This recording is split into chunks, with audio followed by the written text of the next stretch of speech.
जय श्री श्याम दोस्तों। मनुष्य के जीवन में सुख और दुख जैसी चीज़ें आती रहती है। सुख और दुख का अनुभव करना सिर्फ उसकी अज्ञानता है। किसी परिस्थिति में मनुष्य को सुख का अनुभव होता है और किसी में दुख का, लेकिन यह नासमझी है। कुछ भी स्थायी नहीं है।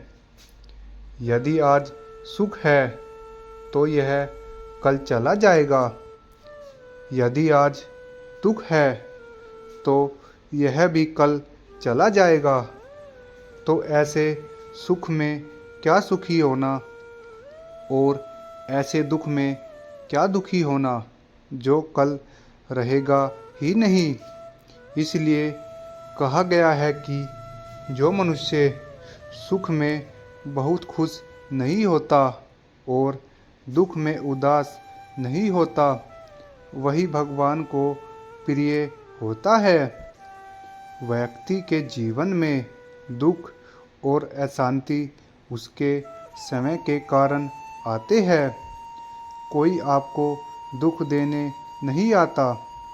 जो हम बोते हैं वही हम काटते हैं। अगर हम कपास बोते हैं और गेहूं की उपज की आशा रखें तो यह गलत है। जो बोएंगे वही प्राप्त करेंगे। हम अगर अच्छे कर्म करते हैं तो परिणाम भी अच्छे मिलते हैं। बुरे कर्म के बुरे परिणाम मिलते हैं। व्यक्ति दुखी जब होता है जब उसकी बड़ी बड़ी इच्छाएं होती है और वह चाहता है कि वे सब इच्छाएं पूरी हो। इसलिए वह कोशिश भी करता है, पर कई बार वह असफल भी हो जाता है।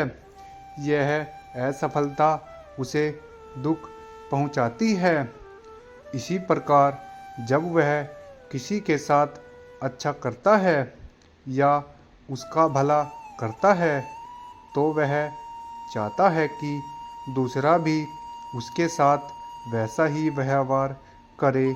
वह दूसरों से ज़्यादा अपेक्षाएं कर लेता है और जब वह अपेक्षा पूरी नहीं होती तब वह दुखी होता है।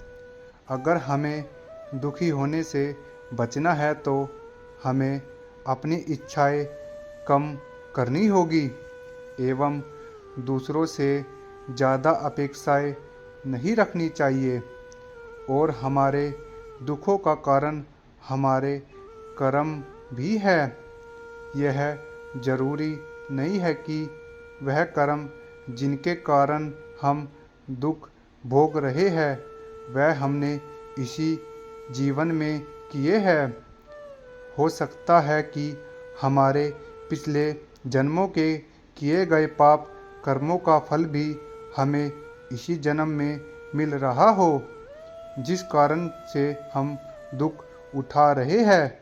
और हम कहते हैं कि हम कुछ पाप नहीं करते, फिर भी हमें दुख हो रहा है।